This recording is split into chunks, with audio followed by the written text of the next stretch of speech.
Good morning, good evening, good afternoon, wherever you are in the world. I am Dr. Jacqueline King, CEO and founder of Black Women Empowered. And as always, I tell you, we bring amazing people to you doing amazing things. And of course, today will not disappoint you. I have my little brother, Minister Carl Jenkins, and he has a gazillion titles. Tell them what they are. Nah, I'm the minister of music at my brother's church. My primary job is that I'm a vocal coach. I'm fortunate to coach some of the good singers that's doing Broadway and American Idol and some of those other things. And my wife and I, we also are the CEOs of a business called the Grown Folks Lounge. And like I told my big sister Jackie, from the hood, you hustle. And so you just got to do what I'm about to get in the tap dance. I got to do whatever I got to do to get to try to get this money. And also I'm a comedian. And so, that's what a couple of things. So I do a couple of things. And so that's how we roll. He is definitely a comedian. I'll tell you some of the things that I remember you saying a little later on. But he did mention that he is part of the world famous Jenkins Brothers with his brother. And I interviewed him a couple of weeks ago, Bishop Earl Jenkins, and they actually got their start on the McDonald Gospel Fest, correct? Yes, ma'am. Yes, ma'am. How did that happen? Well, actually, my brother has said he gave the wrong date. That's why don't ever interview him first. Always interview me because he's older and he don't remember.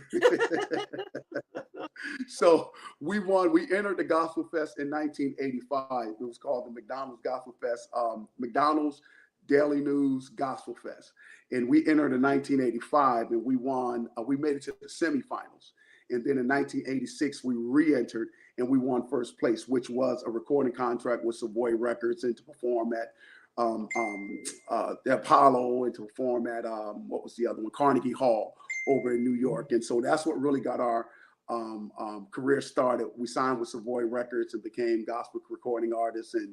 And that's how everything got started musically. I mean, things started way before music, but professionally, that's when everything got started in 1986 when we won the competition and did Savoy Records. I love to, I'm going to digress. I love to talk about your humble beginnings because it's so funny. And I'm going to tell you a story.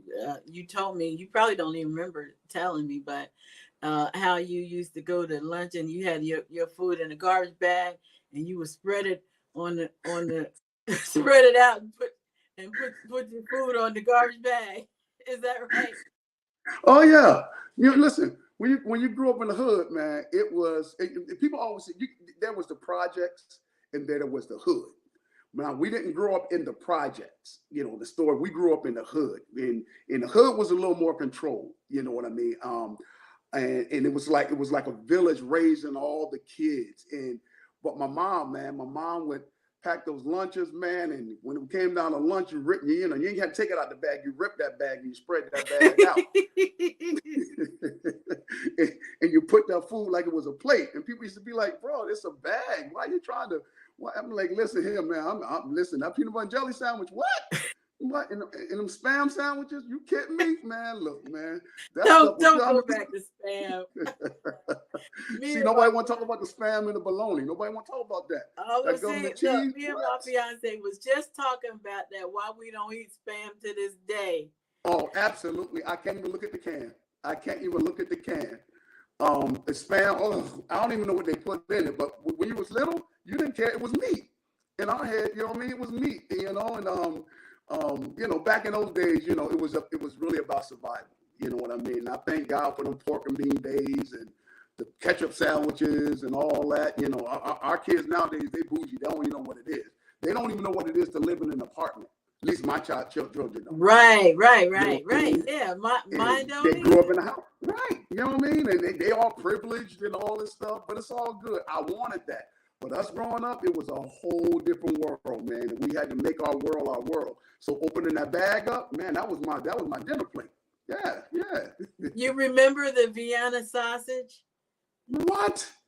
They were so mushy, but it was meat. In our heads, it was meat. I hate those things to this day. Me too. Well, I don't eat pork anyway. I had stopped about maybe 25 years ago because based on our family history with high blood pressure. And I didn't want to continue that stuff. So I stopped eating pork years ago. And but back then, Vienna sausages with some crackers and what? Slice them little things up and people in them oodles and noodles. What? Man, look, don't starve me. I might give me some oodle noodles a day. I don't know. I might. With a peanut butter and jelly sandwich. You are so crazy. No, I never did the oodles and noodles. I couldn't. Oh man, you missing out on life. No, I couldn't. I didn't even do it in college. No, I didn't even do it. You didn't do oodles and noodles in college? No. Oh, well, then y'all have money then, because no, we didn't. We didn't have money. It's just some things I wasn't doing, and oodles and noodles was not in my plan. I got you. I got you. All right. But no, yeah. So you came from very humble beginnings, but I'm so impressed in Mama Jenkins, and I'm glad to call her my friend, because when I was there, we were buds, and we still are, even though we see each other. She did such an amazing job raising all of you and making sure that you had what you needed to succeed.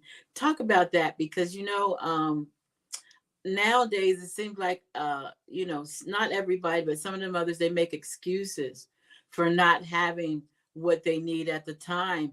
But she made it happen, right? Oh man, Mommy made it happen. Mommy, we grew up on welfare, and my mother cleaning people's houses. And so she cleaned doctors' houses. I never forget sometimes when we got from school, or sometimes when we couldn't go to school, she would take us to work with her. We would walk to her to where the doctors worked, and she would do whatever she had to do to hustle and going in those doctors' houses. And they always say, why are your kids so disciplined? If she had all four of us, we would sit there, watch TV, don't move, don't say one word. Don't look, we better not look like we hungry, even though I look so white. Don't start, because I was going to say that too. Go ahead. What? My mother would pack us little sandwiches. And then if the doctor's wife was there or something, they'll be like, hey, I'm making lunch or whatever. We just keep our heads straight. And my mother, don't you ask for one thing. And then she'll come with something and they'll give it to us. And my mother will look at us and say, okay. And then we'll eat it. But Mommy was a hustler. You know what I mean? And she had to do what she had to do. Jobs and doing this until she got. Here's the beautiful thing about her: she built her way out of that. She went from being on welfare and cleaning people's houses to working in the bank, becoming the bank a teller, then becoming the manager, and she just kind of built.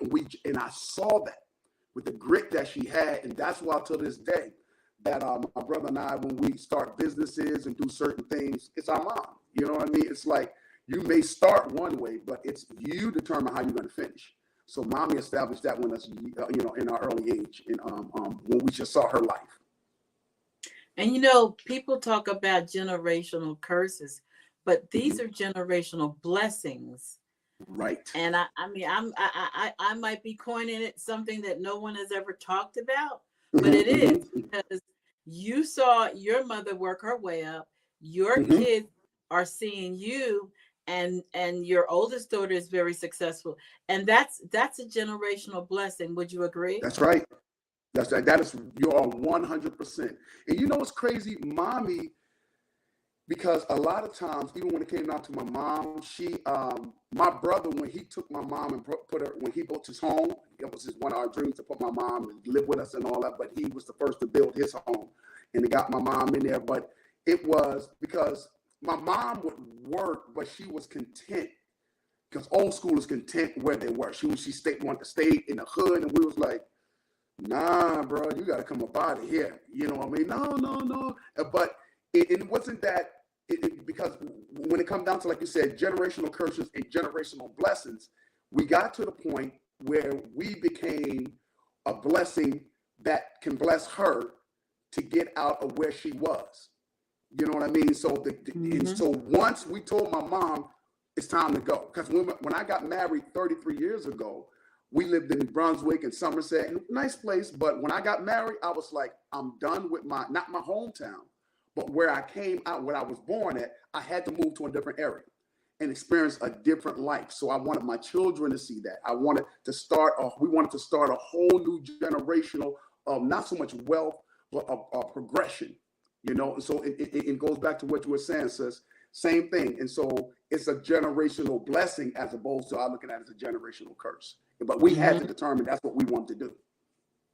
And that's what I think, you know, our people, I mean, us as a people, Black people, we need to be working toward improving upon whatever circumstance we were dealt, improving on it, because our kids are watching us. Our children are watching us, and they're going to emulate, whether it's good or bad. That's right. 9 times out of 10, they're going to emulate what they see you do. And if you stay on welfare all your life, there's a good percentage that your children are going to be on welfare because that's all they know. Right. They watch. They watch. Like with my oldest daughter now, she. And it's funny that I never tell people how to raise their kids. To me, I never had sons. The reason I didn't have I thank God I never had sons. I never wanted sons because if I had a son, he probably lived for about 3 or 4 years. Because the moment he went up against me, he went through a wall. So I knew that. I knew that. So and I know me with girls, and so like my daughters don't know what a whooping is. They don't know what a spank. And I don't tell. However you want to do your kids. But it was a purpose why I did I never whooped my daughters. I never screamed, yelled. I took a whole new method because the way we were brought up, I told my mother, Mom, if you would have got reported back in those days, you would still be doing time. You know what I mean? But how she raised us, we needed that, especially not having a father in the home. But with my daughters know that I never ever put my hand on them because I wanted them to see that in order to communicate, it does not have to be through physical violence or physical beatings or things like that, or what you want out of a man. A man don't have to put his hands on you in order to communicate with you. So when my daughter who's now married knows, even when her and her husband have disagreements, because I never yelled at her, I would just do things like, "Oh, you're not gonna clean your room? No problem, I'm gonna clean it," and it would drive them crazy. What do you mean you're not? That wasn't me. You're not gonna clean your room? No problem, I'm gonna clean it. Just don't say nothing to me, and it would drive them crazy. So now my daughter's seeing that example in her life.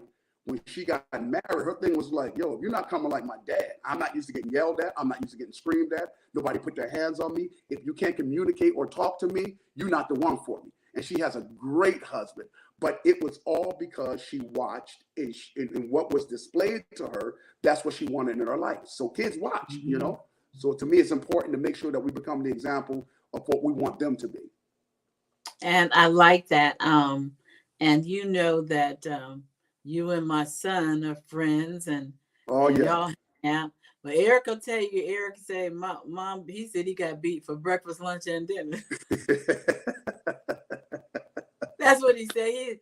Ain't no point in exaggerating because he did get his fair share of whoopings. I ain't gonna lie. We all that's did. what we did. Yes. But what? Here's the thing, because the way you guys were raised, and be it right or be it wrong, but that's all you guys knew because how your parents raised you. You know what I mean? I wanted to change the game to my daughters, not my sons, because I know if I had a son, I'd have been hard on them as well. You know what I mean? I know I wouldn't have done what my mom did, but I still would have been hard on both of my girls. Poor Mama. Oh my God, my mommy didn't play, man. And for mommy to raise 4 kids by herself in the hood, and especially boys, my mommy was like, "No, you are not. You will not grow up a statistic. Not in my house. Not in my house." And we knew that if we were to stray off the path, old folks saying, "I brought you in this world, and I'm gonna take you out." And we truly believe that. So it's like, oh, I ain't ready to die yet. We ain't ready to die yet. So mommy did a great job. And we're who we are today because of her. And you are, you've always been a perfect gentleman, ever since I known you. So let's go back to when True Servant, I know the name has changed, started, because Bishop and I talked about it when we had 20 of us. Yeah, we were on first members. Yeah, 4 p.m. in the afternoon, having those services. And I told a story about how you made me audition. Do you remember that? Made me audition for the praise and worship after you already told me I had it. Yeah, you know, everybody's not anointed to do everything. You were an awesome assistant. You were a great woman that galvanized women together. You were inspirational to people, and you had a good voice. It was just the level that we were doing it on. I did not want you to feel out of place. That's all. Well, you let me in. I did let you in, didn't I? I made it. You made it in. I said, I heard you say, I said, Jackie got a good voice. Next thing you know, you were singing with the team. You know what I mean? I wasn't looking for perfect people. I was just looking for people with the good hearts and that can at least hold the tune. And you held the tune down. So you was in. You made the cut. I tell people, I said, this man told me I had the position and then had me come back and audition. Had to. Now, you know what I mean? Come on now. You can't say you can't hire a doctor without seeing their work now. You can't just because I got a doctor to, you know what I mean? Come on now. You're a surgeon now. I need to see some of your work. Come on. But so you was good. You was good. You held it down. You always went for excellence. Is one of the things I love about you. Especially when it came to music. I mean, music is your life. And you've always had the best singers, and your voice, man, is ridiculous. Both of y'all together. And I kind of, and Bishop, when he see it, he probably feel I kind of favor you over him because of those high notes that you hit. He can't hit it like that. Nah. He kind of retired. With my brother was actually in 1976. He won Best Male Vocalist in the state of New Jersey at the Garden State Arts Center. And I always follow. I'm 2 years obviously younger than him. And everybody used to always say, this kid, they used to call him the singing string bean because he was like, he must have weighed like maybe 50 pounds or 30 pounds at 13. He was so little. But he had this amazing voice and used to sweep the city, the state and all that, won all the competitions. But everybody used to say, man, you think he can sing? You got to hear his little brother. And because we grew up in our Michael Jackson.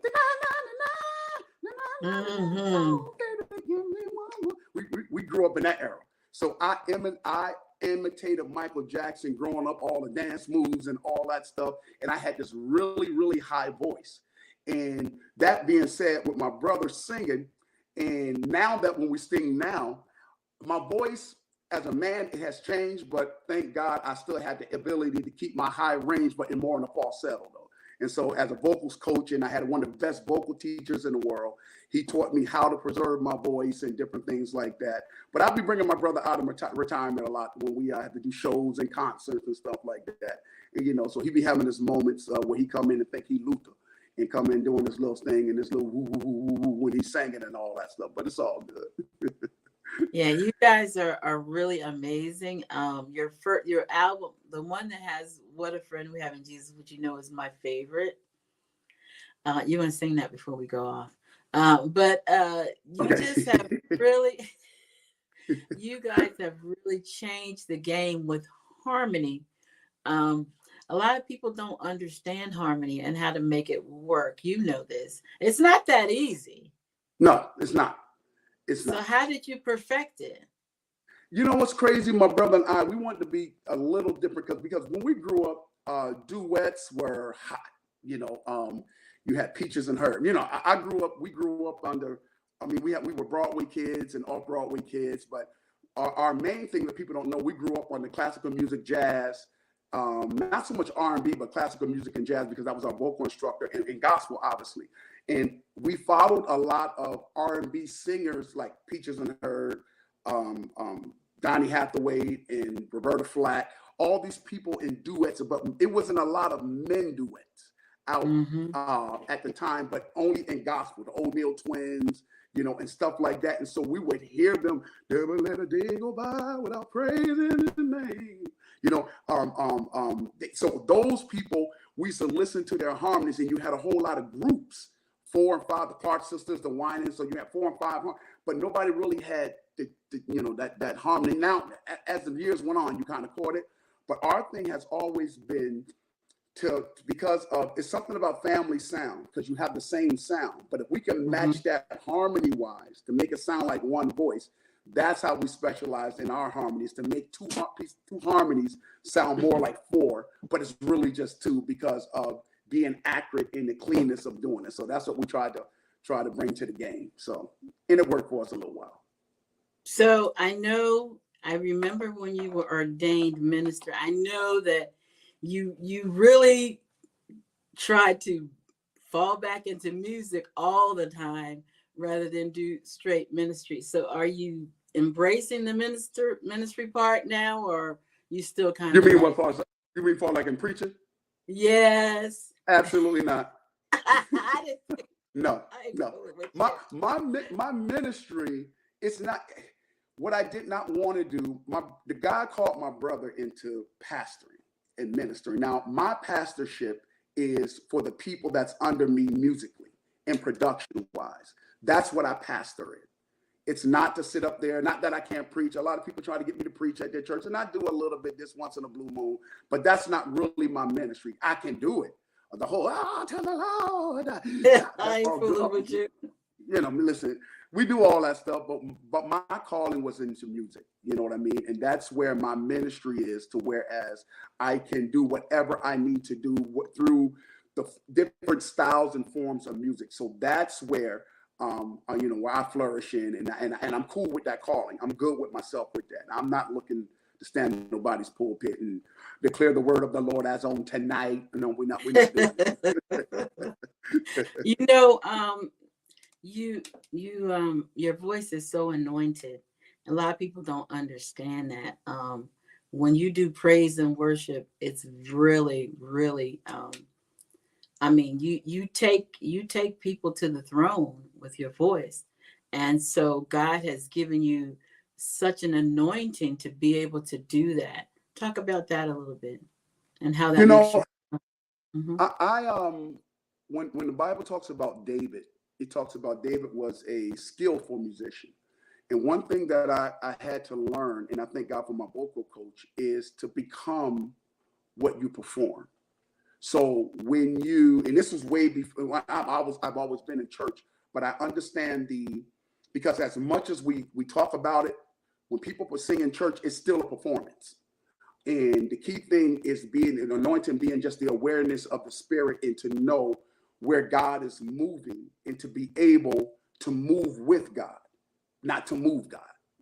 You know, so wherever that flow is, wherever it's going, and not to put talent. And the problem with a lot of people, not a lot, but some people, when it comes down to praise and worship, they try to display their talent as opposed to what it's really all about. It's not about your riffs and your runs and your high notes and your tricks and your vocal dynamics. It's about none of that. It's about feeling the people, feeling the atmosphere, understanding what it is, and flowing in that. I remember Alvin Slaughter came to our church, and he gave me the highest compliment I've ever received in my life. He said, "It's amazing how vocally talented you are, how you submit to your call as opposed to your talent." And so that right there was something that just clicked with me and said, it's not really about me performing. Now, when it's the Jenkins Brothers, when it's me performing as myself, that's a whole nother, I'm a performer. Get me onto a stage and that's me. But when it comes to, I separate praise and worship from my performance. You know, so that's a difference with me. So that's why it's easy. And for me right now in my life, praise and worship is really about me and God. And whatever you guys want to do, if you want to join in with me, It's cool. I'm not the type now, come on, put your hands together. Yo, God is not. And if that's the way you do yours, you do it. But that's not where I'm at right now in my life. I'm like, God, this is me and you. Anybody else come in, it's gravy. You know what I mean? So that's why the intimacy, it's about me and God and me thanking him for who he is in my life. And then those who are connected to God understands and feel the same way. And so this is why cohesively we can come together and worship God. And it's not about me refereeing you into a praise or into a worship. It's about you already bringing it with you as opposed, because, you know, God is not in the church. We are the church. That's just the building. You know, so that's the way I view it, and it's worked for me. Well, you do it very masterfully. I've seen it over and over again. I've seen you rip a church to shreds. Praise and worship. I mean, I've seen it with my own eyes. See, and people keep thinking, Sister Jack, they keep thinking that I am not I think the difference with me personally, is that I know my limits. And as a vocal coach, this is what I teach my clients: know who you are. You know, I'm not a riffer and all that stuff that people do. I can do that, but it's not who I am. You know what I mean? I can do a lot of things vocally, but it's not who I am. I am a balladeer.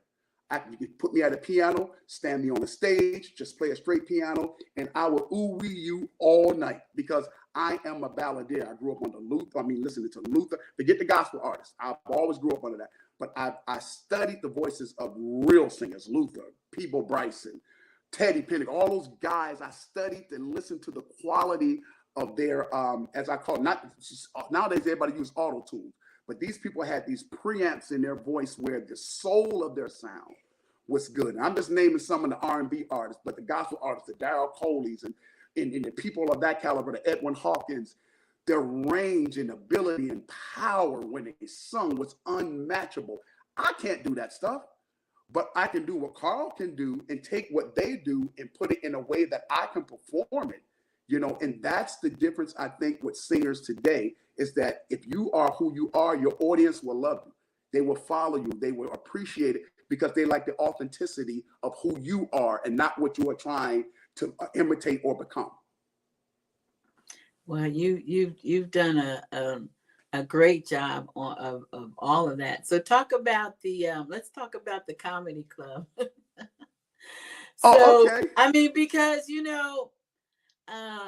we grew up where everything you did, pretty much, you was going to hell. Right. you know what I'm saying? Right. You wear lipstick, you wear earrings, you wear whatever. Right. But Right. we're at a different place now. Talk about the comedy club and why you feel it's okay to come out and laugh and dance and even have a glass of wine if you choose. Listen, that's it, because like you hit the nail on the head, sis. We grew up thinking that people always telling us what we can't do. It never was telling us what we can do. And they kept saying, you do this, you're going to hell. You wear earrings, you're going to hell. You get a tattoo, you're going to hell. You wear, ladies, your short tooth. You got to wear a turban around your head. It was just so much man-made stuff, to whereas you really did not want to be a Christian. You know what I mean? In your spare time, when you heard an R&B song or you heard something. Now, here's the thing with music, is that music is a universal language. And so whether it's gospel, whatever, everything has a message in it. Now, I choose to see what I like and what I don't like, and that's up to the individual. But I wrote a production, and I know we're going to get to it, and I'm jumping. It's called The Balance of Love. And I showed people how to take various different sounds of music or genres of music and see God in it. You know, so with the I don't want to, it's not really a club, but it's called the Grown Folks Lounge. My wife and I, we have put together something where people, whether it's Christian people, whatever, can come. Also for people that, was in the church, where they can get together and just breathe and be themselves. No judgment. We live in a no judgment zone. You come there, it's karaoke, it's comedy, it's just having a good time. BYOB, bring your own food, bring your own drinks, whether that's water, whether that's wine. And it seats about maybe 60, 65 people, and that's it. We come in once a month and just have a good time. I host the show, and it's just a great atmosphere. A lot of Christian folks come in there, and they're like, oh my God, I can finally lay my hair down. I can finally chill and be me and not pretend like I do in church, and not pretend like I feel like I can't dance or move or do, and it's just that atmosphere. You know what I mean? It's just people just calling, but I'm good. But yeah, but that's what the Grown Folks Lounge is really all about, just coming together and just having a good time with everybody. Do you believe that's a game changer in your area, or is anybody else trying to do it now? You know, every time, and I ain't trying to be funny when I say this. You know, when me and my brother moved into the area that we moved in, nobody was doing what we was doing. You know, we brought Broadway, we brought plays like the stage. Like if you go to the church now, we built the church as a Broadway. When you walk in there, there are environmental projectors. Everything you see on Broadway, you see there, digital lighting, digital sound. We were the first ones to come there, and I sound like Little Richard. That was me. We were the first ones to start that, and people started picking up the trend after that. Same thing here. My wife and I, we started this thing, and that's not a whole lot of people picking up, because what we did, we started it in an area outside of where we were. Mm-hmm. So we're about 40 minutes out from where we are, in an area called Mount Laurel, New Jersey. Oh. That's where, Medford, okay. New Jersey, further south. But you're seeing people starting to catch on a little bit. But yeah, listen, you can't outdo the originator, though. You can't. I don't care what they say. You can't outdo it. But, and it's growing and it's doing well. You know what I say about that? Because there's so many people that try to copy Black women empowered. And I was telling your brother, you guys were with me when I started this whole thing. Yes. You know what I tell them? One thing about vision, God gives you the vision, and someone else can copy it or attempt to copy it. But if God didn't give them the same vision, it's not even going to work the same way. So I have no fear of competition. I don't care if they take the same name. It doesn't matter, because it's not going to work the same way unless he gave you the exact same vision. There you go. 100%. And it's crazy. We did that on stage because when we were touring, we toured with the Winans, Vanessa Bell Armstrong. This was back in our day when these artists were like with the Kirk Franklins and the Yolanda Adams and the Donnie McKirk, all those people like that, and the Mary Berries. Back in the day when we were there, we were those groups. And so we toured with the Commission, the Winans, Vanessa Bell Armstrong, Richard Smallwood. We were like touring with these people. And when you have like the number, like He Set Me Free and What a Friend was like #1 in a few states. And normally when people who have a #1 song, they normally go towards the end of the show, because their song is like the hottest song, like in Philly or New York.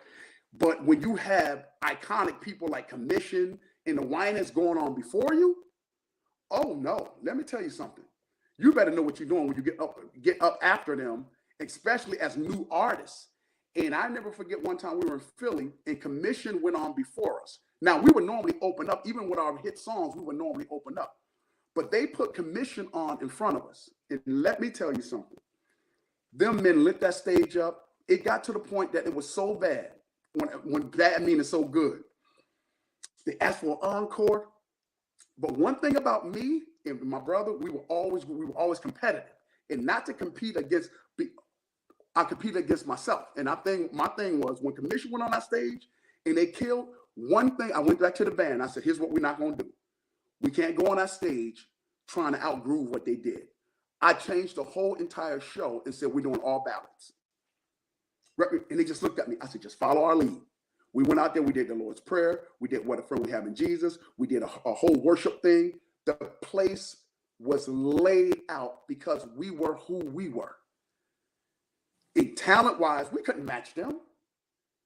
But I wasn't intimidated by them because when you know who you are and do what you can do, they can copy you all day long. But they're not Black Women Empowerment Network. They're not. They're not, because you are authentic in what you do, and this is why your audience love what you do. Wow, this is really exciting. So, what is your most memorable moment with being part of the Jenkins Brothers? What stands out more than anything else? Be honest with you, it's the day we won Gospel Fest. And that was that, you know, all God has blessed us to tour this country and out the country and tour and do all that stuff. But the day we won Gospel Fest was the most, one of the most, I mean, again, we went on to Natalie Cole's show, and people don't know that when Natalie Cole had the show called Big Break, we were the only gospel group ever to go on the show. We were beat by R. Kelly. So Oh wow. R. Kelly and them came. Well, you ain't got to worry about him. No, I'm just kidding. Yeah, well, yeah. No, there go. That's my comedy. I'm a hush. I ain't saying nothing, Jesus. Your daughter said that, Jesus. I'm not gonna do it, Jesus. But yeah, so we you know, Star Search and all that stuff, you know, all that stuff, that was good. But it was Gospel Fest because we worked so hard. Because anything my brother and I put our minds to do, we were like, we're going to be the first people in our community to come up with a national record. And so many naysayers were like, no, you guys are good locally. You guys are good when it comes down city stuff, and you may be good statewide, but nationally. And these are people that we grew up with and that we admired, told us no, but you guys don't have what it takes to do something nationally, because you're good, because everybody loves you and everybody knows you. But we used to always realize, well, every time we go and we perform, no matter where we go, people love it, you know. But we had some of the people that, no, you don't want to do that. And then, because I got to tell you the story, because in '85, the people that said that to us, they made it to the finals. So when we lost in the semifinals, they made it to the finals. And so and then that following year, that same year, they were like, this is why I told you guys to never be national. We made it to the finals. Y'all didn't even get to the finals. So that played a toll on me. And I'm competitive. I'm like, that's why I used to love Eric, your son, because we both were just competitive. We used to go in that basketball and just go at each other, love the game. But at the same time, I said to myself, my brother, oh, no. Oh, no. The moment we lost, the group would tell you that Monday, we went back into rehearsal. I said, we will not lose next year. And I wrote the Lord's Prayer. I rewrote the Lord's Prayer and I rewrote the Hawkins, Oh Happy Day. And we performed that. And when we won first place, and the beautiful thing about it is we were the fourth people to sing out of 250 groups in the finals, right? We were the fourth group to sing. And when we finished, we went in the bathroom. Savoy Records came in the bathroom and they told us to our face, they said, win or lose, we're going to sign you guys. Wow. And that was it. And so whether we won the competition or didn't, we had a recording contract with Savoy Records. And so that was it, because I know all the years that we worked up until that point, all the rehearsals, all the hustle, all the disappointments with musicians and singers, and we would just never quit. And when we won Gospel Fest, and our community, New Brunswick, gave us a parade and that was the most memorable thing. Yeah. That's awesome. As a father, you know that I'm a business partner with Matthew Knowles, the father of Beyonce. Yes. And I interviewed him and I asked him, did he push his girls, or were they like really pushing them to be singers, because they both are performers? And he said no. He said that he let them decide what they wanted to do, and then he developed their talents. And one of the things he said was, if Beyonce had said she wanted to be a doctor, by the time she graduated, they would have purchased a hospital. I'll never forget him saying, wow. Because he said, we let them decide what they want to do, because that's where many parents make mistakes, trying to mold their kids into what they want them to be. How do you feel about that with your kids and now your granddaughter? I am 100%, because I teach children and I teach as a vocal coach. One thing, I sit down with parents, and I really do teach a whole lot of kids now, because I teach exclusive now. At one time when my brother had the music school, we were teaching everybody. But where I'm at my age right now, I can't afford to be trying to teach everybody. I got to teach those who want it. So I have a 13-year-old, 14-year-old, and these are super talented kids. But even when I was teaching children, my biggest thing to the parents is, what you're not going to do is live your dream through your children.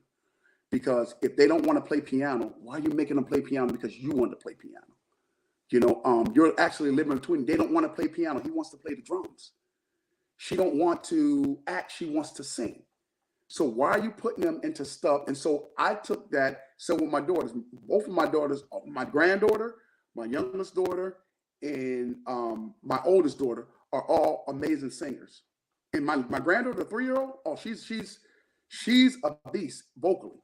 I mean, the vibrato, just a little beast.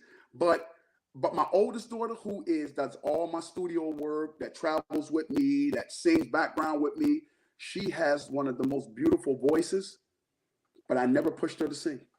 Whatever you want to be, this is what I need you to be. She wanted to be, Daddy, I want to go into nursing. She was an athlete. She was all of these things, but I never pushed on my kids to be a singer, to be an actor, to be whatever you want to be. Now, her being in her business, as a parent, what I did was stand back and see, because I do a lot of kid talent scouting, I knew from the rip what my daughter was going to be, because at the age of 10 or 11, she was doing people hair, nails, and stuff for parties, weddings. And I'm like, she's talented with that. And in my mind, I always knew this is the road you need to go down, because you do it as you're a natural at it. But, and she was an athlete. But she got to her senior year, she was like, I don't want to play sports no more. And she had all D1 colleges looking at her and all this wanted her, and she didn't want to do it no more. She was burnt out. So I was like, okay. She was like, I want to be a nurse. And I'm saying to myself, a nurse? Wait a minute, you don't even like blood. You know what I mean? But I let her be great. She went to school, she got a nursing thing, but in her junior year, I brought her home. I said, let me talk to you about something. I said, it's just me and you going to dinner. We sat at the dinner, and I said, when you wake up in the morning, when you wake up in the morning, what is the thing that you would love to do for the rest of your life that would make you happy? And she was like, Dad, you're going somewhere with this. I said, no, I need. She said, Dad, you're going somewhere with this. I said, I need you to just tell me the truth. So, and I said, what about hair and nails? She said, Dad, that was always my love. I said, then do it. She's like, Dad, I'm in my sophomore year. I'm in my junior year of college of nursing, blah, blah, blah, blah. I'm like, Carl, I'm not saying that. I said, just do me a favor. Take a year off. This was me. Take a year off. Get certified in everything. You can always go back to school. And this and that. She did that. Went back to school, got her degree, this and that. But she got certified and all that stuff. Now she's one of the baddest brow beauticians. She does brows now. Business has blown up because she became who she was. And I let her grow into, I always knew what it was, but I never forced what I wanted. I would love for her to be an entertainer and a singer, because she has that voice. She's not a Beyonce, but she's right underneath her. She can blow. The girl is nice. But she didn't want to do that. She saw that out. It's not what I want to do. But everything she said she wanted to do, I said, you go ahead and do it. And then when she finally settled in what she was doing, now she has one of the biggest growing businesses on the East Coast, and she's doing very well, very well. So I agree with everything you just said about with the kids. Who are some of the people who you have trained vocally and have gone on to do great things? A lot of my clients are more so, probably millions of people don't know, but on Broadway. Okay. One of my probably one of my most recognizable clients that I got him a job when he was 12, or what was he, 12, was Ryan Toby. That, remember on Sister Act 2, the oh happy day. Oh happy. Yes. Yeah. So what it did the high voice? I did all that. Yeah. I had Ryan one of your students? I had him for 6-7 years. And Are you kidding? And so he was with us when he got the gig for the movie. And so I was training him before he got the gig for the movie to set him up. Wow. So now he's doing amazing over in LA. He's with Chris Brown. He's writing for them and teaching and all that stuff. So Ryan is doing some great things. Petit Capere, who's on Broadway, Carrie Petit Capere. So I got a list. A lot of my people are like, remember the name Rebecca Hahn. These are the names I'm talking about. Rebecca Hahn. Who else that's coming? She's a Asian girl. Just remember that name. She's coming on the scene, and she's killing. She's killing out on Instagram and all that stuff. She's a client of mine, and she's close to 800,000, close to 1 million views and people. She's now about to do some major things and sign some major deals. And another kid I got, he just got accepted into the Michigan 28, Jaden White. At college, the top college for performing arts, and they say he's the next Denzel that's coming out, actor and singer. So you teach both acting and singing? Actually, I teach more stage presence and dynamics. I'm not an actor teacher, even though I had a 4-year scholarship to Mason Gross, and I've been acting all my life. I'm not certified as an acting teacher, but I know enough in the game to teach you that, but I don't publicize that. But stage presence, dynamics, music, vocals, theory, anatomy, I teach all that vocally and throw the rest of the stuff as, with my clients. So I do what I call artist development. So if, in case you all don't know, I was in one of Carl's plays. Now he probably don't remember when you were singing "Searching for Love." It was me, Aisha, and I forget who else. We did the backup. You remember that? Yeah, searching for love. BB and Yeah. CC, right? Has Yep. anyone found? And Yes. Oh my God. we just did the backup, so I can say that I was a star for a minute. You remember that? Yes. Oh my God. Oh, you just blew our memories with that song. I got to pull that thing. Woo. I was a BB Winans fanatic. You know what I mean? Me too. Me too. Love BB said and not so. CC. What? BB and CC? Oh my God. And I was telling my brother, I feel so bad because they took such a beating when they came out with their gospel music, when they came out with the way of they doing things, and the gospel world wasn't really ready for them. You know what I mean? Oh, they singing for the devil. They took and listen to that stuff. They changed the game. They changed the game. They changed the game. And so, much respect to them. We're good friends with BB and CC. Well, really good friends with CC because of my sister Carol. And but we stay Marvin Winans, all we're really, really good friends, and Demetrius. So we're really good friends. We stay in touch with them. So we're really good Okay, friends. so I need you to get me an interview with CC, and that's a order. Okay, Since you put it out there, huh? We'll hook it up. I can hook it up for you. Actually, my brother can do a better job at that because he stays more in touch with them. They'll call me and say, "Well, Carl, listen, send me a song with da da da da da." But as far as talking all the time, my brother is the one that talks to them all the time. They only use me when it comes down to music. Well, I'm gonna hold him to that because he owe me anyway. Yeah. But this has been great. So, how do people follow you? And if they wanted to get you as a coach, give out your information. Well, at this point, I'm really at this point just really on Facebook. I'm setting up the whole Instagram thing now with my wife and I with our business thing. So that's going to be up and running soon. I had Sea Lion Entertainment. I still have my company's called Sea Lion Entertainment LLC. So they can look up under Sea Lion Entertainment LLC, and that'll connect them to whatever they need to do as far as with vocal lessons and that type of thing. So you can go on my website is clinenter@gmail.com. They can go on that as well. clinenter@gmail.com and just send me whatever, and then I can set them up and the phone number. I don't even know what the phone number is. I want to give out my personal line, but I have a company line. I don't really think. Yeah. But I'll send it to you. Aren't you on TikTok too? Yes, I was, but that was more so just they can go on TikTok. Oh yeah, well, as far as my brother, I'm on TikTok and my brother's on TikTok, so they can go on TikTok and follow me. And the Jenkins Brothers are on TikTok. Yeah, we got a little thing going with Mama Jenkins. Yes, with my mom, and she went viral.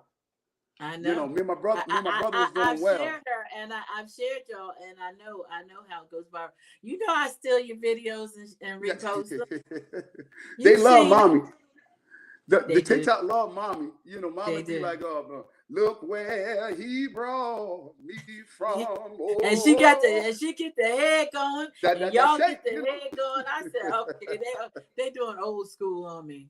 Yes. And, everybody be like, well, because they used to love me and my brother doing TikTok. And once we put my mother on, they was like, we like y'all, but we love your mom. Put her back on. So we like, all right. So we're working now. We're at my brother's house recording some stuff for TikTok for my mom, so we can start that back up. That's going to happen in the beginning of May. And you will be recording some stuff for our network too. Yes, ma'am. That's what we're doing now. So you'll have to go to Black Woman Empowered, BWEBusinessNetwork.com, and you'll be able to hear some of their inspiration. So you're going to take us out with a song. I said I was going to ask you to sing something, but you sing whatever Okay. you want. All right. Let me think of since we're talking gospel, let me see. 'Tis so sweet to trust in Jesus, just to take him at his word, just to rest upon his promises, just to know thus saith the Lord. I'm so glad that I've learned to trust in him. Precious Jesus, woo, he's my savior, and he's my friend, and I know that thou art with me. He'll be with me until the end. Oh, that is so beautiful. I love it. Love, love, love. This has been Thank you, great. sis. This has been We great. love you. You know that. You know we got Yeah, nothing but love I for know. you. Well, I'll be there. It's already booked. I told you the date. You have it in your calendar. So we're going to get together. We're doing lunch. I got it. The 1-1. And I got you. I love I you. got I you. love you. I love you. We'll have to do this again. And we want to thank everybody for tuning in. Share the broadcast. My little brother. I mean, we've been together. I can't even tell you how long. I was young then. You was real we young. were all young. Thank you so much. Love you. Thank you, sis. God Love you bless more. you. All right. Go in peace, everyone. Thank you.